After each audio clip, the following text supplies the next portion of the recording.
What is up, family? We have another Patreon request. We got, cette fois-ci, on a Les Bestiaires de l'Horreur. John Kramer saw the I guess monsters, not really beasts, right? No, that would be les monstres. Alors, okay, peut-être the beasts of horror movies. Je sais pas. What the hell do I know? Certains d'entre vous l'attendaient depuis le tout premier épisode du Bestiaire de l'Horreur. C'est l'un des antagonistes qui revient le plus parmi vos multiples demandes sous mes vidéos. Pire encore, c'est l'un des derniers monstres sacrés produits par le cinéma d'horreur, un tueur devenu mythique, légendaire et qui a obtenu sa place au panthéon des méchants les plus populaires de tous les temps. Rien que ça. Saw's no joke. Saw was great. I liked Saw. Type of fool, huh? What people will do to get out of trap. The last one I watched, the very last one. Oh là là. J'aurais pu faire ce bestiaire bien plus tôt, étant donné la cote du personnage en question. C'était sûr qu'il fonctionnerait bien, mais il était encore plus certain que nous aurions droit à un nouveau film relativement rapidement, et je souhaitais attendre. Or, le nouveau film sort dans quelques semaines, et nous savons maintenant qu'il n'a pour ainsi dire aucun rapport avec notre tueur du jour. Donc, c'est parti. Aujourd'hui, cet épisode est pour vous, fans invétérés de la saga Saw, et je sais pertinemment que vous êtes nombreux. Bonsoir, amis de l'horreur, et bienvenue dans ce nouveau bestiaire de l'horreur consacré à John Kramer, alias Jigsaw. Et j'espère que vous êtes tous prêts à jouer à un jeu. You wanna play a game?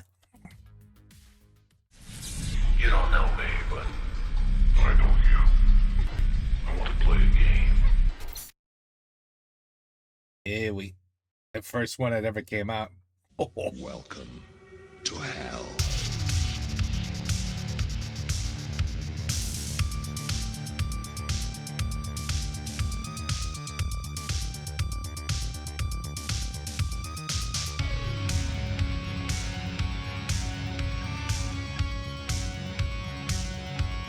A good monster. I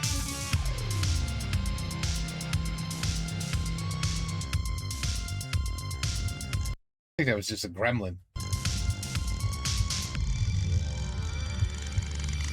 Werewolf. Freddy. Yeah. So you are afraid of something after all, huh? A good intro. John Kramer, alias Jigsaw, est donc l'antagoniste principal de la célébrissime franchise Saw, même si son traitement, comme nous le verrons dans la vidéo, est un petit peu particulier. Il apparaît pour la première fois en 2004 dans Saw de James Wan, même si on ne l'y voit finalement que très peu. Nous le retrouvons en 2005 dans Saw 2 de Darren Lynn Bousman, qui est également le réalisateur de Saw 3 en 2006. Dans les films suivants, nous retrouverons surtout John Kramer sous la forme de flashback, vous comprendrez vite pour quelle raison. Mais il apparaît tout de même dans ce contexte spécifique, dans Saw 4, toujours de Darren Lynn Bousman en 2007, puis dans Saw 5 en 2008 de David Aki, dans Saw 6 de Kevin Gruttert en 2009, Saw 3D chapitre final également de Kevin Gruttert en 2010, et enfin dans Jigsaw des frères Spierig en 2017. Si l'on veut être tatillon, John Kramer est également cité et montré sous la forme de photos dans Spiral from the Book of Saw de Darren Lynn Bousman, qui sort cette année, mais à part quelques rares évocations, il n'a aucun lien direct avec cette dernière intrigue. It hurts. God damn it, it hurts. Vous le connaissez certainement déjà tous, mais en apparence, John Kramer est un homme d'une cinquantaine d'années, tout ce qu'il y a de plus normal. Durant toute une période, il s'habillait d'une sorte de long manteau noir et rouge à capuche et dissimule parfois son visage derrière un masque de cochon effrayant. Mais nous verrons à quoi cela renvoie un petit peu plus tard. Bien sûr, nous ne pouvons pas évoquer Jigsaw sans parler de Billy, sa fidèle marionnette de ventriloque, qu'il utilise pour s'adresser à ses victimes grâce à des enregistrements et qui est parfois suffisamment animé pour pouvoir se déplacer en tricycle. Pour la petite histoire, Billy apparaissait déjà dans le court-métrage de James Wan qui servit en quelque sorte d'épisode pilote et que l'on connaît. Pilote?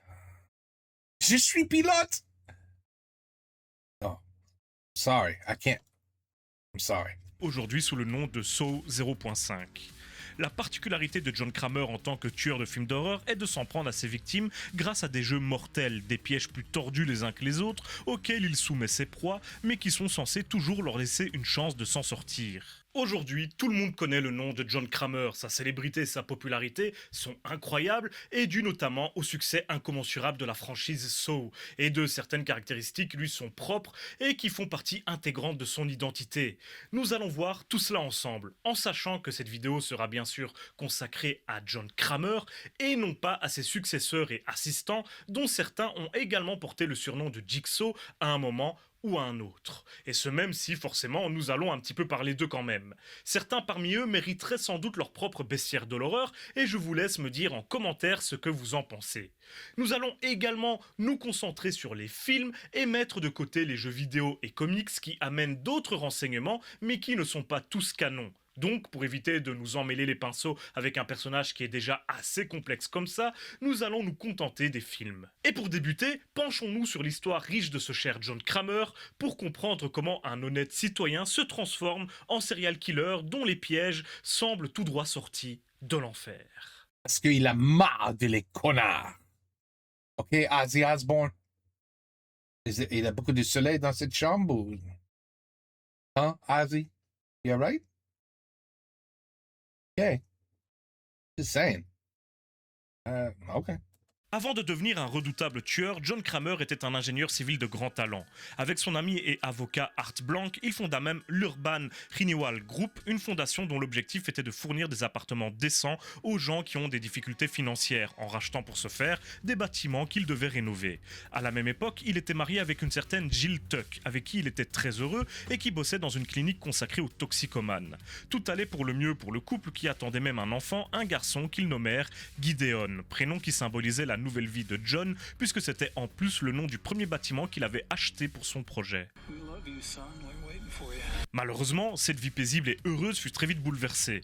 De plus en plus, John s'inquiétait de la violence de certains des patients qui fréquentaient la clinique de Jill et l'a mis en garde à ce sujet. Investie à 200% dans son travail et dans le soutien de la communauté, elle continuait à travailler tard le soir alors même que sa grossesse était très avancée. Et le malheur frappa à ce moment. Un certain Cécile, l'un de ses patients habituels, la violenta un soir alors qu'il était en manque. Suite à cet incident, Jill perdit l'enfant pour son plus grand malheur et celui de John. Et c'est alors que celui-ci bascula complètement, changeant progressivement de comportement pour devenir plus solitaire et négatif, dépressif et désespéré. Il abandonna son projet d'habitation pour les démunis et donna toutes les parts qu'il avait dans ce projet à son épouse, qu'il délaissa peu à peu également. De plus, comme si tout cela ne suffisait pas, on lui diagnostiqua un cancer du côlon et une tumeur au cerveau, ce qui ne lui laissait qu'une espérance de vie très minime. Il s'isola, désespéré, victime de sombres pensées, et ira jusqu'à tenter de se suicider en se jetant du haut d'une falaise avec sa voiture, ce qui devait mettre un terme à sa vie, ce qui, contre toute attente, échoua. Mais le fait qu'il survive à cette tentative de suicide fut comme une renaissance pour lui. Lui qui avait tout perdu, qui s'était éloigné de ceux pour qui il comptait, qui avait fini par abandonner l'idée de vivre et toute envie de continuer à avancer, se rendit compte de l'importance de la vie et qu'il n'en profitait absolument pas, alors même qu'il ne lui restait que très peu de temps dont il pouvait profiter. Il était tellement déprimé qu'il en avait oublié le goût de vivre, et cette renaissance qu'il connaissait à ce moment fut le dernier déclic dont il avait besoin. L'humanité était corrompue à de multiples niveaux.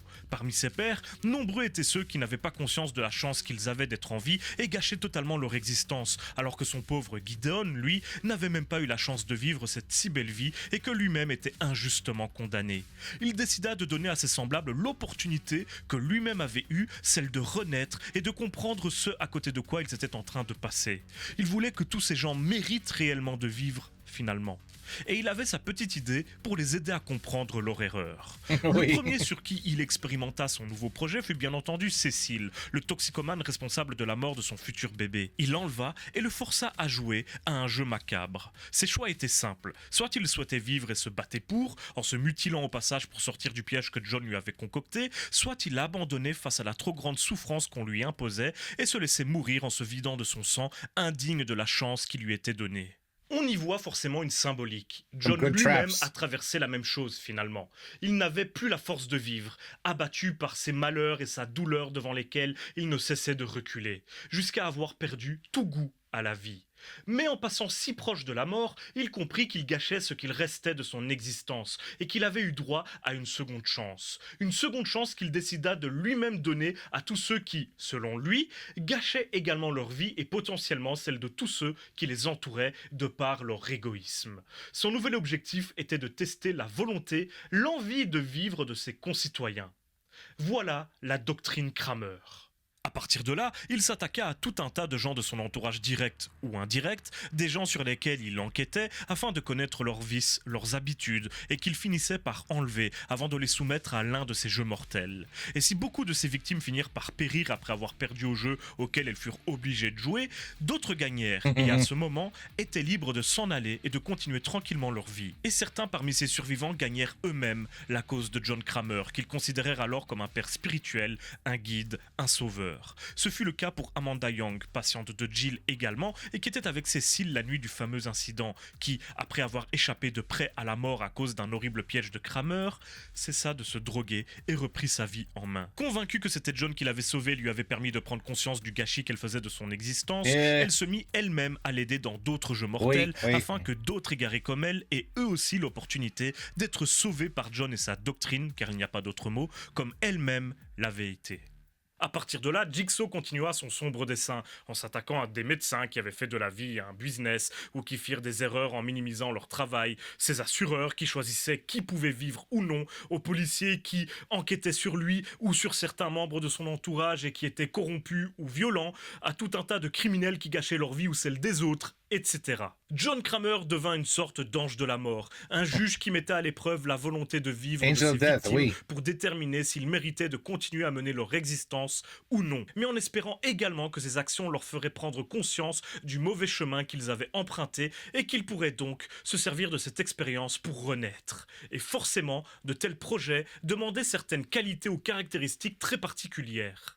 Dans les faits, ce cher John Kramer, surnommé Jigsaw par la presse et la police à la fois à cause des énigmes qu'il impose à ses victimes et du fait qu'il leur ôte des bouts de peau en forme de pièces de puzzle, n'est finalement qu'un petit vieux cancéreux dont l'état ne cessera d'empirer au fil des épisodes, jusqu'à sa mort, inéluctable. Mais en attendant, il met toute son ingéniosité et ses talents d'ingénieur civil au service de son projet, ce qui lui permet de concevoir des pièges mécaniques aussi mortels qu'intelligents.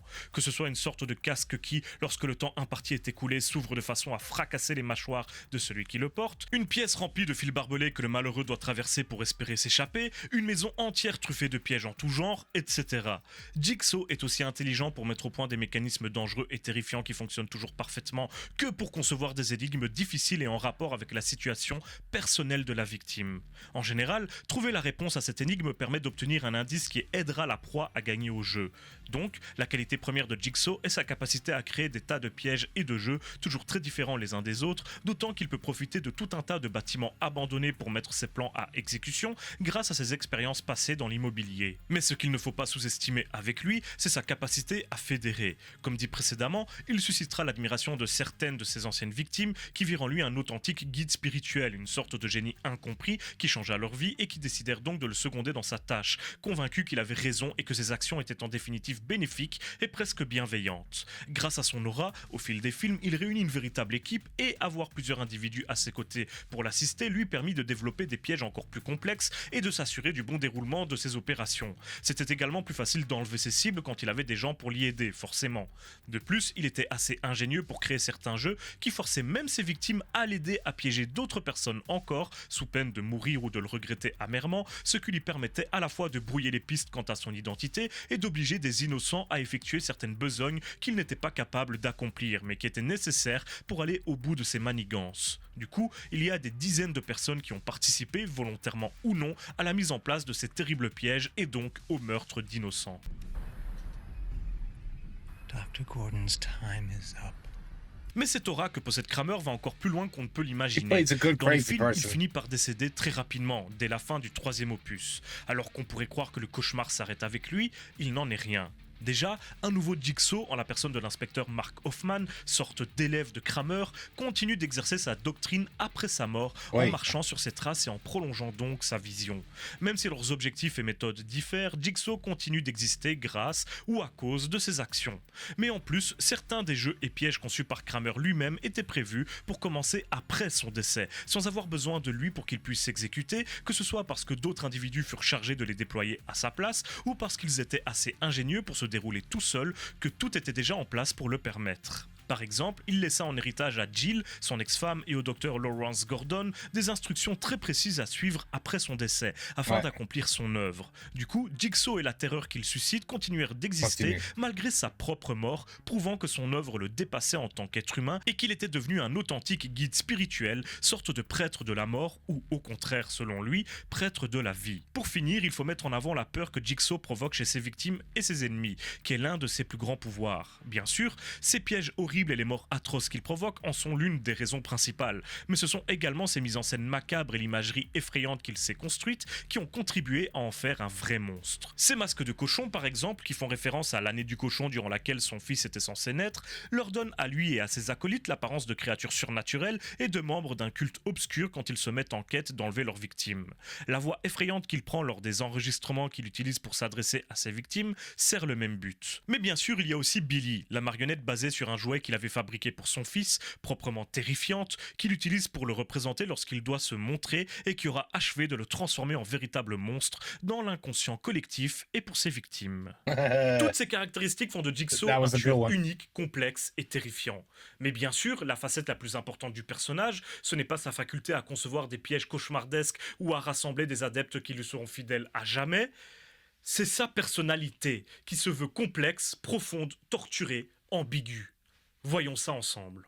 John Kramer ne se décrit pas lui-même comme un tueur. Au contraire, il dit à qui veut bien l'entendre qu'il déteste le meurtre, que les assassins le dégoûtent. Selon lui, il aimerait bien que chacune de ses victimes sorte vivante de ses pièges et en reparte avec la même vision de la vie que lui, connaisse cette fameuse renaissance qu'il a lui-même pu expérimenter. Ceux qui meurent durant ces pièges ne meurent pas de sa main, déjà, et surtout, meurent parce que leur envie de vivre n'était pas suffisamment forte. C'est donc en quelque sorte de leur faute, si l'on suit ce raisonnement. Oui. De plus, il ne choisit jamais de vrais innocents pour ses pièges.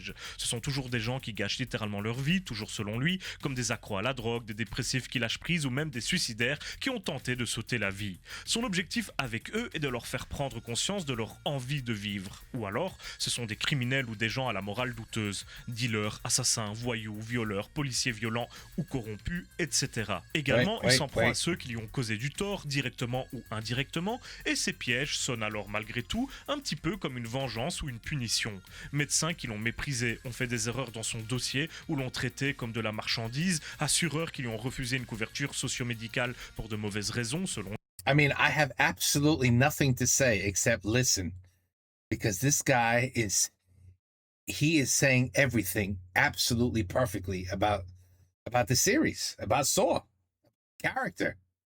I mean, this guy knows it clearly, perfectly, inch by inch. He knows it all. I'm just sitting here listening. I have nothing to add. That's how good this guy is. lui, menteur Nothing. qui se fait passer pour une victime de Jigsaw qui a survécu pour écrire des livres dessus et devenir riche et célèbre, journaliste qui fait du sensationnalisme sur son dos, etc., etc. Bien sûr, certaines de ces victimes peuvent tout De à son fait se dos. situer dans plusieurs catégories en même temps. Lors de certains pièges, il lui est arrivé de se servir d'êtres totalement innocents, notamment des enfants, pour s'en prendre à d'autres proies comme leurs parents. À ce moment-là, aucun mal n'est fait au gamin qui est protégé autant que possible pour que rien ne lui arrive. Alors Yeah. forcément, en tant que spectateur, on ne peut tolérer les agissements de Jigsaw qui s'auto-proclame juge dans la mesure où il choisit de façon arbitraire les gens qu'il va soumettre à ses pièges, sur base de ses propres codes moraux. Qu'il l'accepte ou non, c'est bien entendu un tueur très dangereux. Mais le fait est qu'il croit sincèrement à ses théories et que certains de ses acolytes, comme Amanda ou le docteur Gordon, lui ont donné raison en ressortant différents de cette expérience traumatisante et en lui donnant du crédit. Tout cela n'aura fait que le conforter un petit peu plus dans ses plans macabres, même s'il n'a jamais montré le moindre doute tout au long de la série. Il est convaincu du bien fondé de sa doctrine et est persuadé que ce qu'il fait est bien, car soit il permet à une âme en peine de retrouver le droit chemin et de mener une vie meilleure, soit il débarrasse le monde d'un petit peu plus de corruption. Et toujours, bien sûr, en donnant une chance à sa victime de s'en sortir. sortir, contrairement à certains de ses acolytes comme Amanda, qui cherchera à régler ses comptes avec certaines proies sans leur laisser la moindre opportunité de s'en sortir, ce qui sera une source de conflit et de déception pour Kramer. Hoffman également, son successeur, plus porté sur la violence et la vengeance que John, ne suivra pas complètement ses enseignements en devenant un véritable et impitoyable assassin et en payera le prix fort. Ce qui frappe le plus quand on voit le cheminement de ses acolytes, He c'est de wasn't a constater bad guy. que John aura He was a very nice murderer. I mean, did he really murder? I guess he did murder people. Or did his traps murder people? He really didn't kill nobody. He could say, I'm innocent, Your Honor. It was the machines that killed everybody. I didn't do nothing. I just controlled the machines through a robot. You know, I ain't do nothing. I ain't do nothing. The people decided to kill themselves. I just gave them a choice. No, but anyway, it's very true that he's a good guy, kind of, because he never went after anybody innocent. He only went after bad people. And, you know, yes, he did go after a few, people that were into drugs or whatever, alcohol, or they took their life for granted, you know, stuff, but that was rare. He normally found people that were pieces of shit, that were, you know, scamming, stealing from the poor, or ruining lives for their, for their wealth, for their gains. Those are the people he took. And we enjoyed watching them suffer because they were pieces of shit people. So that's what made this a likable movie. It's like, normally you'd be like, oh, I can't wait till this killer gets caught. We need to kill this crazy son of a bitch. No. With Saw, people were like, no, we don't want him to get caught. We don't want him to get caught. Keep finding people that are pieces of shit to society and keep bringing them in and making them suffer. That's what we wanted with Saw. So that's why he was a likable villain. tout prévu dans les moindres détails.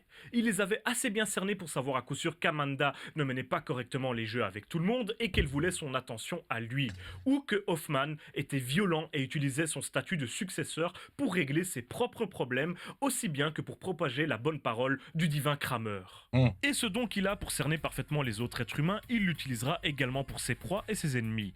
Il semble toujours avoir un coup d'avance sur tout le monde, paraît mieux connaître ses interlocuteurs qu'eux-mêmes, au point de prévoir à la perfection la moindre de leurs réactions, ce qui lui est évidemment très utile lors de la conception de ses jeux et de ses pièges, comme pour ce flic qui aurait juste dû rester assis à discuter et s'en est révélé incapable comme il l'avait prévu. C'est aussi ce don qu'il use pour déterminer si une personne mérite ou non de devenir l'une de ses cibles. Grâce à cette faculté, il put prévoir des pièges complexes qui se dérouleront longtemps après sa mort, tellement il aura su prévoir la suite des événements à la perfection, ce qui découle de ses capacités de déduction et de compréhension de l'humanité exceptionnelles, ainsi que de sa manière de se détacher personnellement de tout ce qui se passe pour essayer de ne pas y mêler ses propres sentiments mais de rester purement logique, sans quoi toute sa doctrine s'effondre et il ne deviendrait plus qu'un simple meurtrier vengeur comme ceux qu'il se permet de juger. Tout ça fait de Jigsaw un personnage complexe, assez profond, qui parvient à être attachant malgré ses actions juste horribles et qu'on pourrait presque comprendre par moments sans pour autant cautionner le moindre de ses actes. Son histoire, sa façon de voir les choses et ses interactions avec les autres êtres humains en dehors de ses pièges en font un personnage bien plus humain que la majorité des autres tueurs iconiques de films d'horreur. Tu vois, he's likable. Et ça explique en partie sa grande cote de popularité. Bien sûr, il a une histoire tragique, ce qui ne justifie pas ses actes, encore une fois, mais qui permet au spectateur de créer une sorte de lien avec lui. On comprend également qu'il peut se permettre d'agir comme il le fait parce qu'il se sait condamné, rongé par la maladie, ce qui tend à également le rendre un petit peu plus sympathique, surtout quand ceux auxquels il s'attaque paraissent si antipathiques, voire carrément détestables, et qu'il y a tout ce propos sur le fait de mériter la vie. Cet ingénieur malade qui a perdu son enfant de façon tragique mériterait, selon ses théories, plus de vivre que le dealer du coin ou un toxicomane qui ne vit que par procuration ou en semant le mal autour de lui. Il y a toujours cette notion de gâcher sa vie qui entre en compte et c'est évidemment une façon de penser très dangereuse puisque Kramer s'érige en juge qui détermine qui vit correctement sa vie, qui a une morale assez corrompue pour pouvoir être torturé ou non selon son propre système de valeurs. Nous avons des lois et un système de justice censé être là pour gérer ces cas, mais justement, Kramer s'attaque à eux aussi, jugeant que l'autorité est souvent corrompue et donc ne peut pas passer par eux pour propager sa vision des choses. Eux eux aussi doivent être purifiés, doivent être remis sur le droit chemin. Et c'est en partie pour cela qu'il s'attaquera à autant de policiers, violents qui usent de leur insigne dans leur propre intérêt, qui ont perdu de vue leurs objectifs de base et contribuent donc à rendre le monde plus sombre encore. C'est aussi pour cette raison qu'il prendra Hoffman comme élève, décelant quelque chose d'intéressant chez lui. Ce policier, impuissant devant la relaxe de certains criminels alors que lui-même est un représentant des forces de l'ordre, décidera d'utiliser les méthodes de Jigsaw pour libérer la société de certaines crapules. Seulement voilà, contrairement à Kramer, Hoffman laisse ses propres sentiments l'influencer. Et bien souvent, ces pièges lui permettront plus d'abattre sa vengeance que de réellement chercher à remettre l'autre sur le droit chemin, lui faire comprendre la portée de ses actes et le gâchis qu'il fait de son existence. Et c'est pour cette raison qu'il n'existe bien qu'un seul et unique Jigsaw. Si cela devient uniquement personnel, que la victime n'a pas l'opportunité de s'en sortir, on est sur du meurtre de bas étage, ce dont Kramer se défend, quoi qu'on puisse en penser. En tout cas, il est intéressant de constater que dans les films, John Kramer provoque tout un tas de sentiments contrastés chez les autres. Terreur, bien sûr, mais aussi et surtout la fascination. Les flics qui enquêtent sur lui, ses victimes qui s'en sortent, journalistes, médecins et surtout, qui dames en tout genre sont fascinés par ce génie du mal qui tue de façon si particulière mais surtout semble vénérer la vie et ordonne à ses proies de prendre soin de leur propre existence, prétend les aider alors qu'il les torture. Un esprit difficile à comprendre pour quelqu'un d'ordinaire qui condamnerait toute forme de violence et de meurtre mais qui parvient à captiver, à tel point qu'il saurait presque nous convaincre par moments du bien fondé de sa vision des choses. Un tueur qui, à travers ses actes, permet de critiquer toute une époque et une société en mettant en avant ses pires dérives, sa corruption, même si les films ne le font pas toujours de façon très subtile. Un tueur qui provoque une telle fascination que même sa mort n'arrête ni ses idées d'exister, ni ses pièges de continuer à se refermer sur ses victimes, ni même les spectateurs d'aller en salle pour continuer à voir les films de la franchise. Un tueur qui continue à porter toute une saga sur ses épaules, à la hanter opus après opus alors que lui-même est décédé et que cela ne fait aucun doute. Et bien que l'on puisse mettre cela sur le compte de réalisations opportunistes qui ont multiplié les flashbacks faciles dont on peut questionner la pertinence et la cohérence, nous sommes obligés d'admettre que Jigsaw est un antagoniste extrêmement puissant, original et ingénieux, tel qu'on en a rarement vu au cinéma, et que ça n'est pas pour rien s'il est aussi populaire. Beaucoup plus ambigu que la plupart de ses pairs, chacun d'entre nous peut se reconnaître dans au moins l'une ou l'autre des situations qu'il a traversées, et bien sûr, en tant que simple spectateur de film, nous ne pleurerons pas la mort de la plupart de ses victimes, comme nous prendrons même un certain plaisir à les voir aux prises avec les terribles pièges de John Kramer. Pour toutes ces raisons, John Kramer est devenu réel. Alors, du coup, la question est, ne faisons pas nous-mêmes partie du problème? Pire encore, dans l'univers de Saw, toi là, qui regarde et écoute cette vidéo, tu aurais certainement pu faire partie de ces victimes. No. No. I mean, I did stupid shit when I was a teenager, but I didn't do anything horrible and terrible and ruin people's lives. And no, I think he would let me slide. I think. Du coup, la question, es-tu prêt à jouer à un jeu? No, I ain't playing none of those damn games. I want to play a game. Yes. I want to play a game. Yes.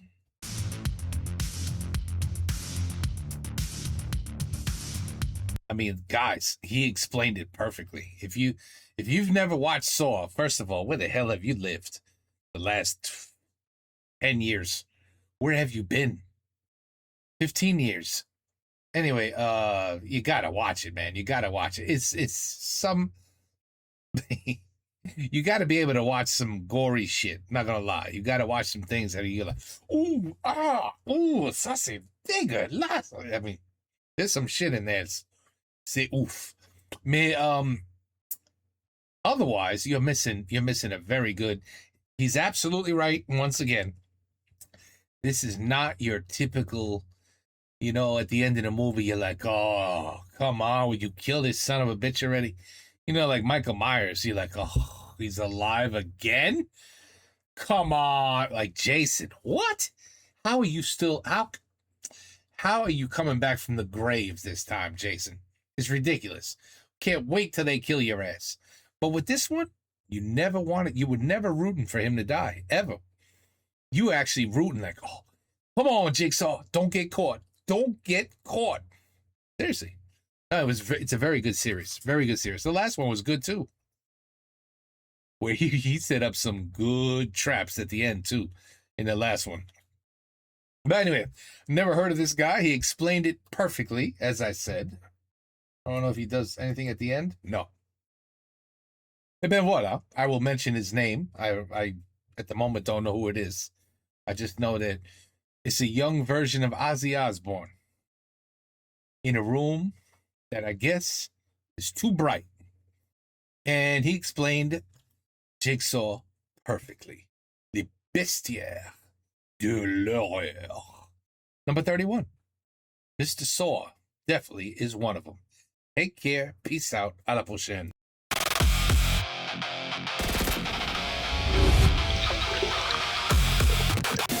Affaire